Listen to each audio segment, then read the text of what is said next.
Bonjour. Bonsoir. Salut. Quoi, neuf? It's Richard And Michael. from the company Dataforce. Ça va, viewers? Yep, you probably have an idea that this month our video release is based on France. And seeing as it's now over, we should briefly mention the World Cup. According to our Croatian colleague, it was never handball from Perisic. And both Michael and myself have heard that Antoine Griezmann's upcoming appearance at the World Diving Championship will be sponsored by TripAdvisor, and they have issued a no contact rule with the press or anyone else looking to tackle him on the subject. Congratulations, La Blues. Don't forget, the videos are filled with no diving, no rolling around the floor, but extra insights not available in the standard press releases. That is, unless we do some for Brazil. Yeah. Some of the other South American countries. The data with which we base our press releases on comes from new car registration data from the relevant authorities of the EU5, namely France, Germany, Italy, Spain and the UK. We aggregate the data into the sales market channels of private, true fleet, short-term rental and dealership manufacturers, with the focal point being the true fleet channel. After analyzing the data, looking for trends, for highlights, we then put together our insights on the individual markets, allowing our customers and you, our viewers, to see a glimpse into the market performance. Well, France certainly had a good month for the passenger car market.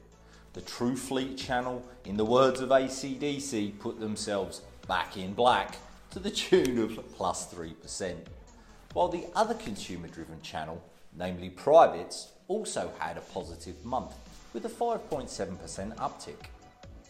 The more tactical special channels were also in the zone with a +19.9%, and perhaps most fortunately, it was the short-term rentals that carried the most weight, with a 51.3% rise in their registrations.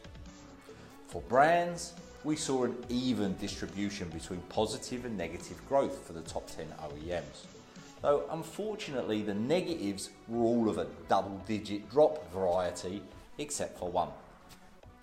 First place went to Renault for the second month in a row, finishing with a +17.9%.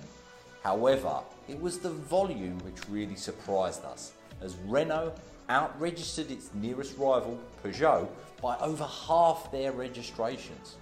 It's a pretty big gap, seeing as that these are both home country brands. Yeah, absolutely. I mean, both Citroën are ranked number 3 and Volkswagen in 4th position at very similar month in terms of growth, with the former achieving a +4.7% and the latter a plus of 4.6%. Toyota in 9th produced a +19.7%, which came thanks to the Yaris and the CHR.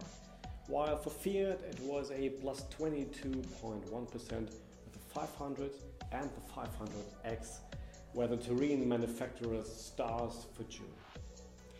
Outside the top 10, Volvo's performance is certainly noteworthy, up by 28% in June, mostly thanks to the XC60, which grew by 58.1%. The other pleasing note on the XC60 result is that 36% of the registrations for June came from the plug-in hybrid variant. Yeah, another standout result came from DS, or more accurately, the DS7 Crossback. The premium brand of Citroën posted a growth of 147.8%. Now, it may be a little early to pin all hopes on this one model, but what we can see is that year-to-date True Fleet channel for the EU7 countries shows the DS7 Crossback is the highest registered model for the brand. Our final piece brings us back to the double-digit losses from some of the premium brands, and if we're starting to see the effects of WLTP. Mercedes, BMW and Audi have all contracted by double digits in June, and a further look into the data reveals that year to date they are currently all residing in the red.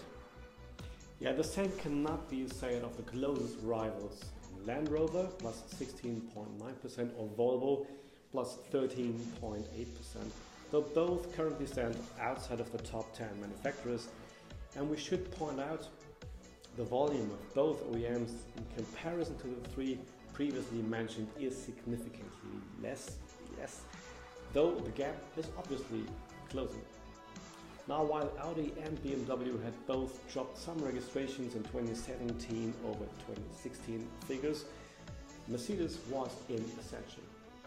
France was not the only EU7 country where this trend appeared. All three OEMs had new models entering the marketplace over this time period, with some good to great success for BMW and Mercedes from their plug-in hybrid vehicles.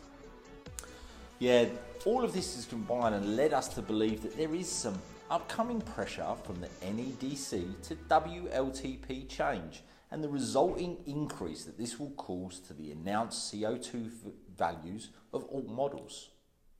Add this to the somewhat bespoke nature of the models, option configurations available for those three particular premium brands, and this may be what is currently suppressing their growth potentials in that true fleet market.